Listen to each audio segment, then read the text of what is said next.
مولانا صوفی محمد یار صاحب سب قید رحمہ اللہ، وہ بھی اس دنیا فانی سے رخصت فرما گئے، ایک اچھے خاصے طبقے کو وہ بھی داغ مفارقت دے گئے، اور قریب ہی کے زمانے میں سرگود شہر میں مفتی احمد سعید صاحب رحمہ اللہ وہ بھی رخصت ہو گئے۔ تو یقین جانو ان حضرات کا دنیا سے اٹھنا اس بات کی علامت ہے کہ ملک میں کچھ نہ کچھ ہونے والا ہے۔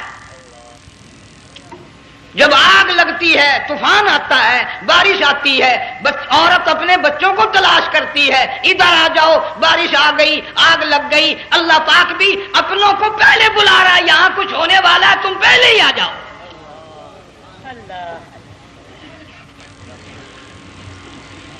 اور اس طرح بھی اشارہ فرمایا وَكَمْ أَهْلَكْنَا قَبْلَهُمْ مِنَ الْقُرُونِ۔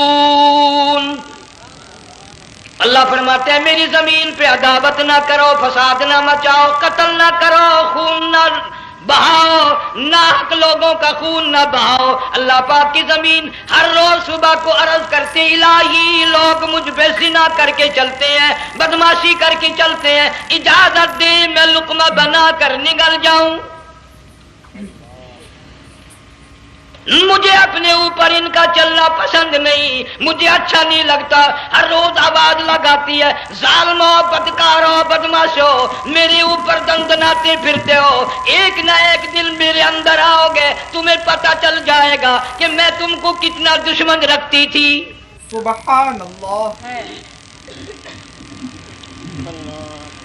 آج لوگ آزاد ہو گئے، جو کسی کی سمجھ میں آتا ہے وہی بکتا ہے، جو سمجھ میں آتا ہے وہی کرتا ہے، نہ کوئی راہ متعین رہی، نہ کوئی مسلک رہا، نہ کوئی بات رہی۔ جناب مدنی کریم صلی اللہ تعالی علیہ وسلم کا بڑا عظیم تر صحابی ہے، بہت بڑا جرنیل ہے، سیدنا معاذ بن جبل رضی اللہ تعالی عنہ مدینے پاک میں بیمار ہے، آخری وقت ہے، دعا کرو اللہ ہم سب کو مدینے کی موت عطا فرمائے۔ بہت جلیل القدر صحابی ہے، علماء کرام نے لکھا ہے کہ جب موت کا وقت بالکل قریب آیا، معاذ بن جبل رضی اللہ تعالی عنہ نے رونا شروع کر دیا، رونے لگ گئے۔ علماء نے لکھا ہے اس وقت بھی مدینے پاک میں اب تک بھی یہ رواج ہے، جب کسی پہ نزع طاری ہو، سکرات طاری ہو، موت قریب ہو، جتنے پاس بیٹھے کھڑے ہوتے ہیں سارے اللہ کے قرآن کی تلاوت کرتے ہیں۔ صحابہ کرام آخری وقت میں قرآن مجید کی ہر وقت تلاوت کیا کرتے تھے، اس لیے حضور کریم صلی اللہ علیہ وسلم نے فرمایا قیامت کا دن ہوگا، اللہ پاک اعلان فرمائیں گے قرآن والے آگے آ جائیں۔ عرض کیا جائے گا قرآن والوں سے کون مراد ہے؟ حق تعالیٰ جل شانہ فرمائیں گے میں قرآن والا اس کو کہتا ہوں جو میرے قرآن سے عشق رکھتا تھا، پیار کرتا تھا، محبت کرتا تھا، اتنا پیار تھا آخری وقت تھا، ادھر موت کا جھٹکا لگا، ادھر میرا بندہ قرآن پڑھ رہا تھا، آج بھی اپنی قبر سے اٹھا، میرا قرآن پڑھتا ہوا اٹھا، تم میدان حشر کا چکر لگاؤ، آج بھی ان کے منہ سے کستوری کی خوشبو آ رہی ہے۔ معاذ بن جبل رضی اللہ تعالیٰ عنہ قرآن مجید کی تلاوت فرماتے فرماتے رونے لگ گئے۔ کسی صحابی نے کہہ دیا موت سے ڈر کے رو رہے ہو، موت سے ڈر گئے؟ فرمایا نہیں۔ پھر کیوں روئے؟ صحابی کہتا ہے میرے دل کی تمنا میرے دل میں رہی، میری آرزو پوری نہ ہو سکی، میری حسرت پوری نہ ہوئی، میرا ذوق پورا نہ ہوا، میرا شوق پورا نہ ہوا، میری تمنا تھی گرمی کا موسم ہو، رمضان کا مہینہ ہو، میں روزہ دار ہوں، جہاد فی سبیل اللہ ہو، کفر اسلام کا مقابلہ ہو، میں کئی کافروں کو قتل کر دیتا، پھر کافر اکٹھے ہو کر مجھ پہ ٹوٹ پڑتے، میرا ناک کاٹ لیتے، میری زبان کاٹ لیتے، میں اللہ کی حضور میں جاتا، اللہ مجھ سے پوچھتا معاذ دنیا سے کیا لایا؟ میں عرض کرتا الہی بولوں کیسے، زبان بھی تیری نام پہ کٹا کے آیا ہوں، اور روزہ رکھ کر آیا ہوں، نیت یہ ہے کہ تیرے محبوب کے حوض کوثر کے پانی سے روزہ افطار کروں گا۔ ان اللہ والوں کی یہ موت تھی۔ مالک بن دینار رحمت اللہ علیہ ایک عجیب نوجوان کا واقعہ تحریر فرماتے ہیں، گرمی تھی، دوپہر تھی، سورج اپنی شباب پہ تھا، بڑی سخت گرمی تھی، میں نے ایک نوجوان کو دیکھا، وہ پیروں سے معذور ہے، دونوں پیر نہیں ہیں، ہاتھوں کے بل زمین پہ گھسٹ گھسٹ کے چل رہا ہے، اور گلے میں کرتا بھی نہیں، سامان کوئی نہیں، سواری کوئی نہیں، کھانے پینے کا انتظام کوئی نہیں۔ مالک بن دینار رحمت اللہ علیہ فرماتے ہیں، میں نے اس نوجوان سے پوچھا کہ تو کہاں سے چلا اس حالت میں؟ کہنے لگا میں بلخ بخارے سے چلا ہوں۔ تجھے یوں ہی ہاتھوں کے بل گھسٹتے چلتے کتنا عرصہ گزر گیا؟ نوجوان کہنے لگا اللہ والے 7 برس ختم ہو کر 8واں لگ چکا ہے۔ اس حالت میں کہ جی ہاں اسی حالت میں، تیرا کھانا پینا۔ جوان کہنے لگا والذی هو یطعمنی ویسقین وَإِذَا مَرِضْتُ فَهُوَ يَشْفِينِ،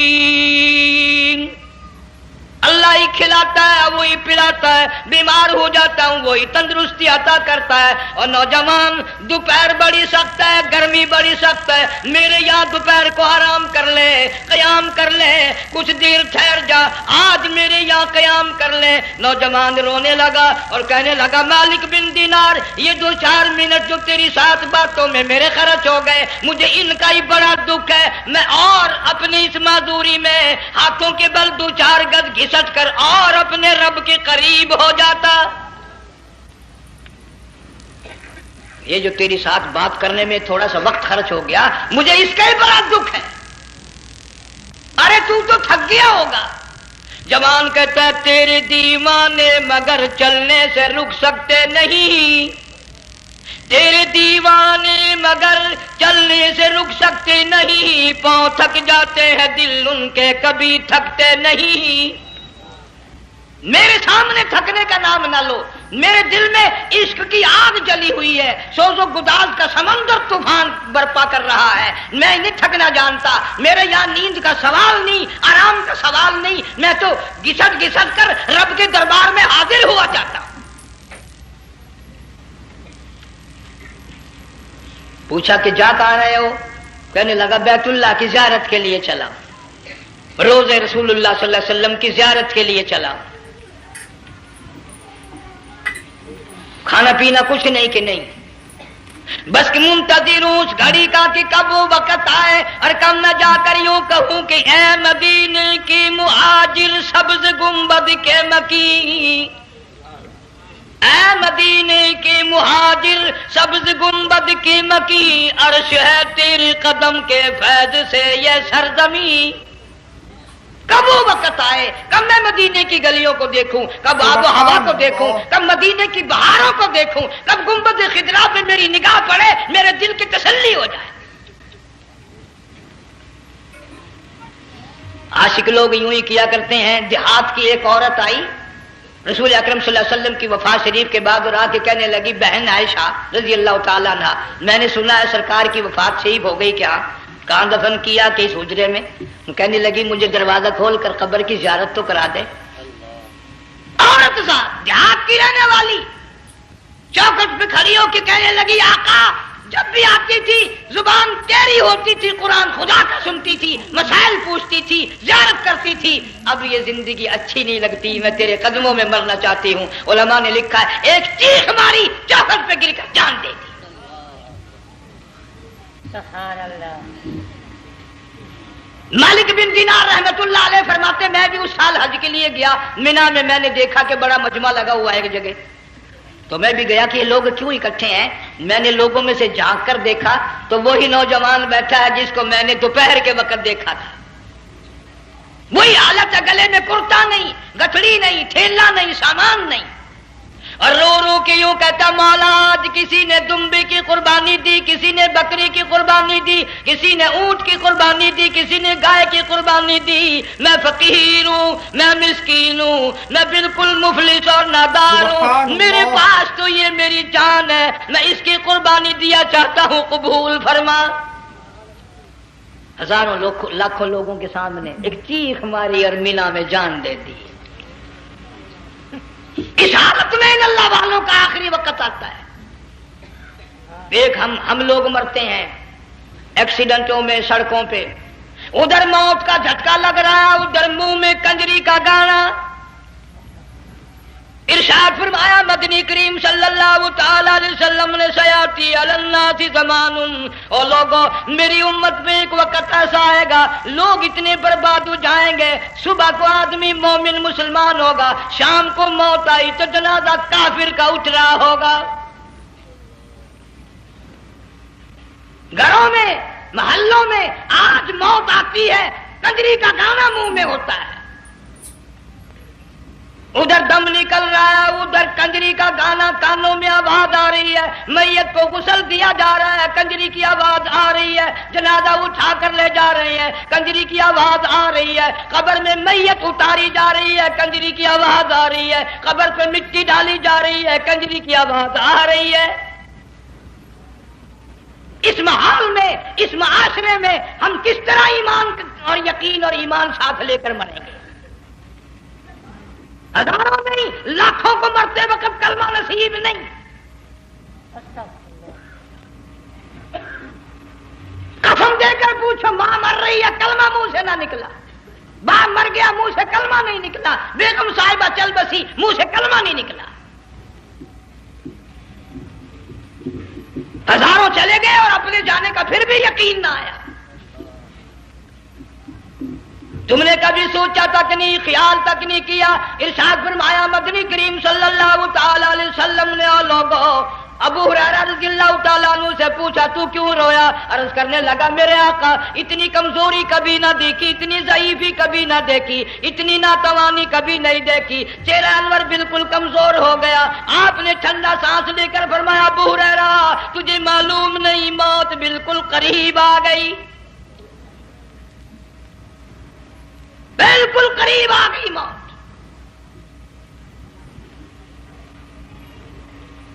تیری ایک انگلی پکڑ کر اگر کوئی مروڑ دے کتنا دکھ ہوگا، درد ہوگا. ہائے ہائے ہائے. جنگ والوں کبھی تم نے سوچا نہیں 360 رگیں ٹوٹیں گی کیا حال بنے گا، اعضاء چھوٹیں گے، سر کے بالوں سے لے کر پیروں کے ناخنوں تک ہر جوڑ کو توڑ کے رکھ دیا جائے گا. وزیروں، سفیروں، امیروں، حسینوں، جمیلوں، تمام کے جوڑوں کو اکھاڑ کے رکھ دیا جاتا ہے.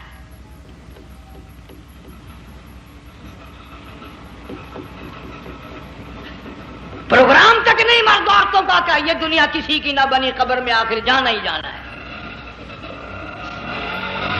علماء کرام نے لکھا ہے کہ حضرت عیسیٰ علیہ السلام کے پاس لوگ آئے اور کہنے لگے نئی نئی قبروں سے مردے زندہ کر کے دکھاتے ہو، آؤ ہم ایک پرانی قبر پہ لے کے چلتے ہیں، مردہ زندہ کر کے دکھاؤ. عیسیٰ علیہ السلام تشریف لے گئے، فرمایا قم باذن اللہ. ایک نوجوان زندہ ہو کر قبر سے نکل کر سامنے آ کر کھڑا ہو گیا. عیسیٰ علیہ السلام نے پوچھا تو کون ہے؟ وہ کہنے لگا میرا نام سام ہے، میں حضرت نوح علیہ السلام کا بیٹا ہوں. تو پیغمبر کا دماغ تو پیغمبر کا ہوتا ہے نا. فرمایا تجھے تو بڑا عرصہ قبر میں گزر گیا، کتنے ہزار سال قبر میں گزر گئے؟ کہ جی ہاں. عیسیٰ علیہ السلام نے فرمایا یار ملاقات تو اللہ نے کرائی دی، قبر کا کچھ حال تو بتا کیا بنتی ہے، قبر کا کچھ ماحول بتا، قبر کی خبر بتا. علماء کرام نے لکھا وہ نوجوان رونے لگا اور کہنے لگا عیسیٰ علیہ السلام تو قبر کی خبر پوچھتا ہے، قبر کا حال پوچھتا ہے، قبر کا ماحول پوچھتا ہے، قبر کا معاملہ مجھ سے پوچھتے ہو، آپ مجھ سے پہلے یہ کیوں نہیں پوچھتے کہ موت کا جھٹکا کتنا شدید ہے؟ نوجوان رو کے کہنے لگا عیسیٰ علیہ السلام کتنے ہزار سال میری موت کو گزر گئے، پر مالک کائنات کی قسم آج تک میرا منہ کڑوا ہے.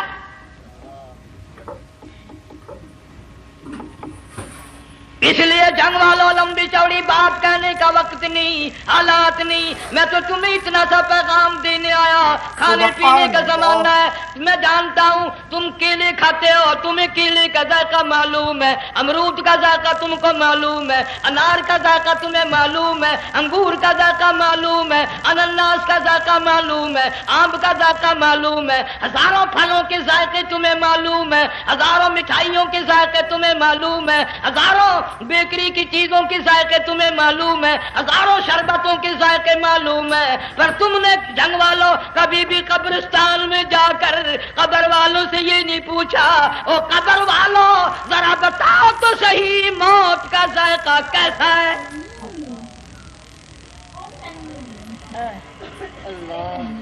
تم نے چکھا نہیں, جنہوں نے چکھا وہ بتانے نہ آئے کیسا ذائقہ ہے.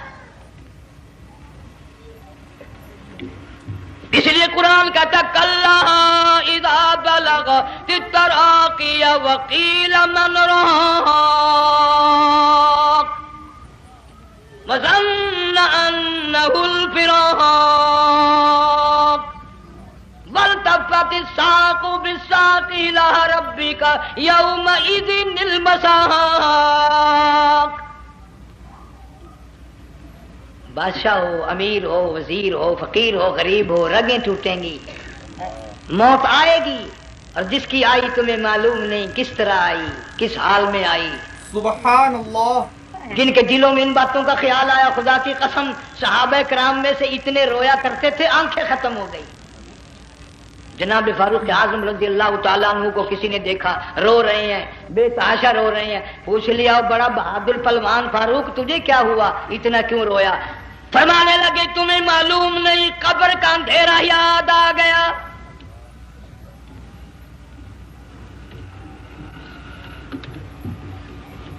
ایک 1,29,000 صحابہ کرام اس آخرت کے لیے قربانیاں دیتے آئے, اولاد کی قربانی دی, مال کی قربانی دی, جان کی قربانی دی, جو کرنا پڑا وہ کر گزرے, لیکن محمد عربی صلی اللہ علیہ وسلم کا دامن نہ چھوڑا.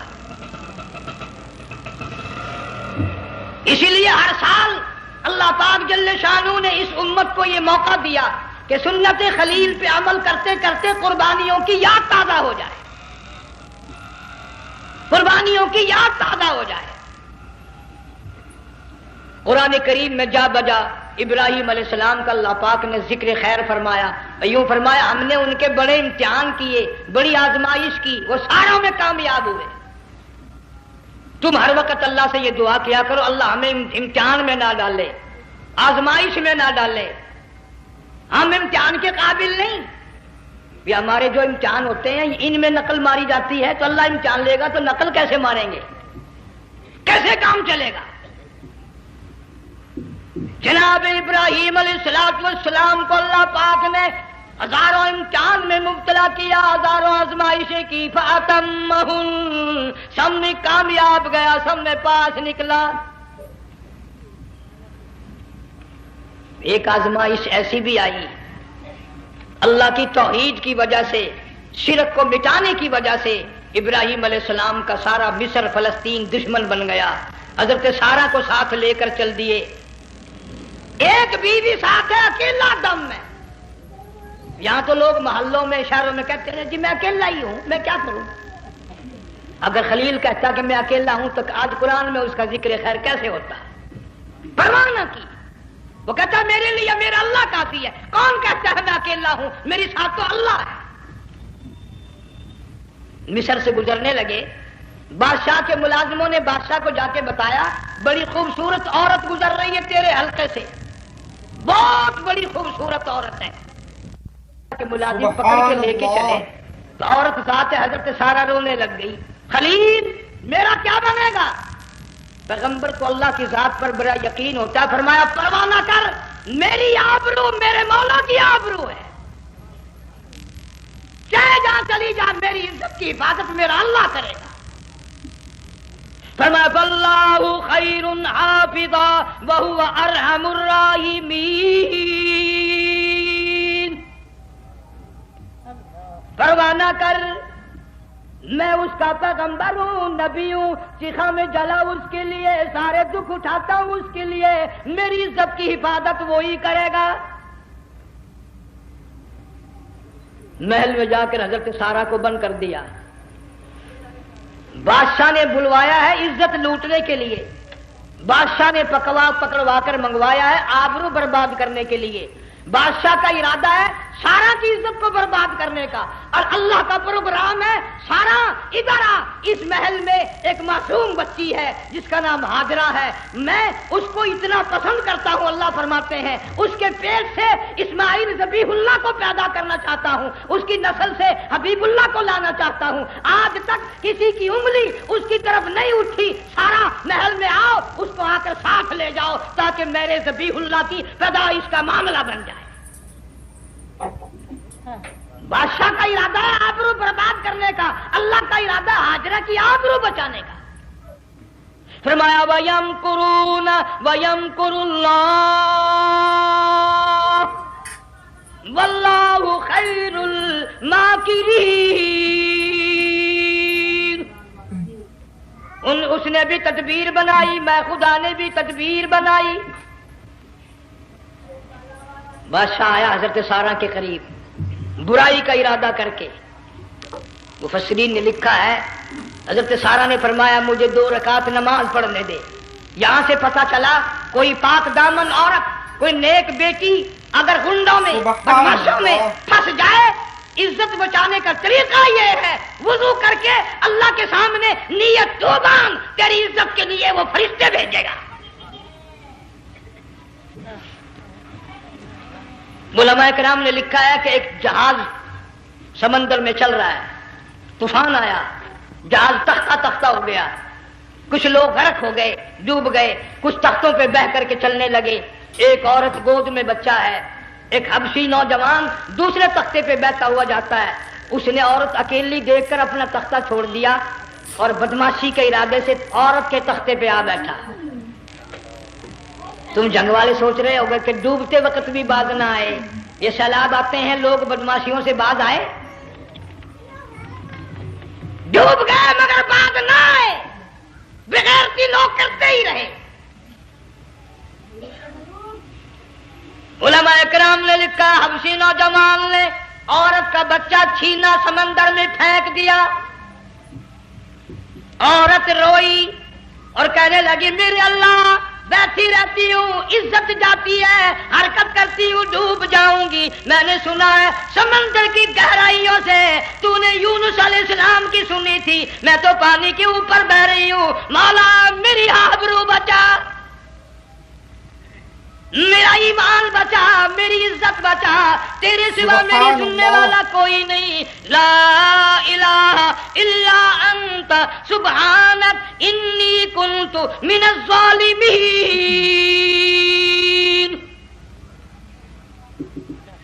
علماء نے لکھا ہے کہ ایک گردن سی نمودار ہوئی پانی میں سے اور حبشی نوجوان کو ایک ہی لقمہ بنا کر لے گئی. وہ تو ہر جگہ سنتا ہے، پکارنے والا بے بس بے کس ہو کر جب اس کو پکارتا ہے وہ ہر جگہ انداز پہنچاتا ہے، وہ ہے جو موجود ہر جگہ. عورت بہتی بہتی کنارے جا لگی.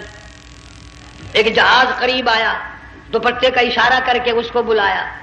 جہاز میں جب سوار ہوئی تو دیکھتی کیا ہے، ایک نوجوان کی گود میں اس کا وہ بچہ جو سمندر میں پھینک دیا تھا بیٹھا ہوا کھیل رہا ہے. ٹوٹ پڑی میرا بچہ ہے. لوگوں نے کہا تیرا کہاں سے آیا؟ ماجرا سنایا. اس طرح ہوا. جہاز کے کپتان نے کہا ہم جہاز لے کر آ رہے تھے، غیب سے آواز آئی جہاز ادھر کو لے آؤ ورنہ ڈبو دیے جاؤ گے. ہم جب جہاز وہاں لے کر پہنچے تو دیکھتے کیا ہے کہ ایک جانور کی پیٹھ پہ یہ بچہ بیٹھا ہوا کھیل رہا تھا. عزت بھی بچی، ایمان بھی بچا، بچہ بھی بچا. اور کوئی بچانے کے لیے تدبیر کرے جبھی نا. حضرت سارا نے نماز پڑھ کر بد دعا کر دی. بادشاہ کے سارے بدن میں درد ہونے لگا. پیغمبر کا سارا گھر بڑا کریم ہوتا ہے. جب اس کو درد نے ستایا نا، کہنے لگا میں وعدہ کرتا ہوں تجھے کچھ نہیں کہوں گا، میرے لیے دعا کر دے. اب اگر کوئی جنگ کا ہوتا یا میں ہوتا کہتا دفع ہو، تیرے واسطے دعا کا دی. لیکن حضرت سارا نے پھر جولی پھیلا دی، مولا وعدہ کرتا ہے، بدماشی سے توبہ کرتا ہے، اس کو تندرستی عطا فرما دے. اللہ نے تندرستی عطا کر دی. وہ پھر کہنے لگا لو ایسے حسین عورت کب ہاتھ آئے گی، پھر برائی کے لیے تیار ہوگی. یہاں سے پتہ چلا کہ یہ جو گنڈے بدماش ہوتے ہیں ان کی قسم کا بھی کوئی یقین نہیں. اگلے دن ایک آدمی نے قسم کھائی تو اس کے خلاف کرنے لگا. لوگ کہنے لگے کہ تو نے قسم کھائی تھی, قرآن اٹھایا تھا, اب کیا تھی گیا بل ڈٹھی ہوئی مسجد سی, پاٹیا ہوا قرآن سی. اگر ڈٹھی ہوئی مسجد سی تو پاٹیا قرآن سی, قرآن کہڑا پورا سی جڑا میں چاہیا. مگر اسے یہ معلوم نہیں کہ تو نے تو پڑھا قرآن اٹھایا, ڈٹھی ہوئی مسجد میں اٹھایا. خدا کا جب غضب آئے گا تو وہ ادھورا نہیں آئے گا, وہ ادھورا نہیں آیا کرتا. 3 مرتبہ اس بادشاہ نے حضرت سارا کے ساتھ ایسا کرنے کا ارادہ کیا, پھر دعا ہوئی, پھر بد دعا ہوئی, پھر دعا ہوئی, پھر بد دعا ہوئی. آخر کار کہنے لگا اپنے ملازموں کو کہ وہ بدماش ہو, عورت کے روپ میں کسی بلا کو پکڑ کے لائے ہو, کسی جن بھوت کو لے آئے ہو. اور کہنے لگا تو چلی میرے محل سے جلدی چلی جا. اور جاتی جاتی وہ کہا کہ یہ تیری خدمت کیا کرے گی, یہ بچی میرے محل میں ہے, اس کو ساتھ لے جا. حضرت سارا کو, ہاجرہ کو ساتھ کر دیا. سیانی ہو گئی, حضرت ابراہیم علیہ السلام سے نکاح کر دیا. اسماعیل علیہ السلام پیدا ہو گئے. اللہ میاں جب حضرت ابراہیم علیہ السلام چومتے ہیں, چاٹتے ہیں, ماتھے پہ بوسے دیتے ہیں, اٹھاتے ہیں, پیغمبر کا بیٹا, خود بھی نبی اور آل میں آنے والا نبی, کالی کملی والا صلی اللہ علیہ وسلم, کتنا حسین چہرہ ہوگا. اللہ میاں نے پھر آزما لیا, حکم دیا کہ اس ہاجرہ کو, اسماعیل کو, دونوں ماں بیٹوں کو وہاں چھوڑ کے آ جہاں سینکڑوں میل میں پانی کوئی نہیں, آدمی کوئی نہیں, رستہ کوئی نہیں, گھاس کوئی نہیں, پتا کوئی نہیں. جہاں بیت اللہ ہے یہاں کے بارے میں حکم دیا, چھوڑ کے آ. اور اگر آپ کو نیند نہیں آئی تو مزہ آئے گا. اللہ نے یہ فرما دیا, بتانا نہیں ہے کہ میں نے حکم دیا ہے. خدا حافظ نبی نہیں کہتا اپنی بیوی کو. آج لوگ ہر بات میں کہہ دیتے ہیں ہمارے پیروں کو پتا کل کو کیا ہوگا, ہمارے فقیروں کو پتا ہے پرسوں کیا ہوگا. اور بڑی مدت کی بات ہے, یہی موسم تھا, چماسا گرمی تھی, انارکلی لاہور سے ہم کئی ساتھی گزر رہے تھے. فٹ پاتھ پہ بیٹھا ہے ایک ملنگ, چاروں طرف لوگ کھڑے, بڑا مجمع. کافی دنوں کی تو بات ہو گئی, ہاتھوں کی لکیر دیکھ کر لوگوں کی تقدیر بتا رہا تھا. کسی کو کہتا تھا تجھے بڑی اونچی پوسٹ ملے گی, کسی کو کہتا تھا تیری شادی بڑی فرسٹ کلاس لیڈی سے ہوگی. وہ بابو تو کوڈا ہی ہو جاتا تھا, لیڈیوں پہ بڑے مرائے یہ لیڈے, کوئی کام نہیں, رات دن بس لیڈیوں کے پیچھے ہی پھرنا ہے. میں نے اپنے ساتھیوں سے کہا, میں نے کہا میں بھی تقدیر پوچھتا ہوں اپنی. کہنے لگے شرارت ہو جائے, میں نے کہا ساری دنیا پر ہاتھ دکھا رہی ہے, کوئی شرارت نہیں, میرے ہاتھ میں شرارت ہے. 1 روپیہ لے رہا تھا وہ, میں بھی لوگوں میں گھساتا, بھیڑ میں سے اوپر نیچے ہی ہوتا ہوتا میں بھی پہنچ گیا. اور دونوں گھٹنے میں نے زمین پہ رکھ دیا, روپیہ ہاتھ میں نے اس کے لے کر کہا, میں کہ ملنگ جی اگر اب دیکھا میری شادی ہو جائے گی کہ نہیں. اب اس نے دیکھ کے میری طرف کہنے لگا, اس نے سوچا کہ یہاں اچھے بھلے کو نہیں ملتی پاکستان میں, اسے کون دے گا. اچھی طرح میرا ہاتھ دیکھا بھی نہیں, جھٹک کے کہنے لگا نہیں تیری شادی نہیں ہونی ہے. میں کیا کھودتے تیرے باپ کے 8 بچے کھیل رہے ہیں.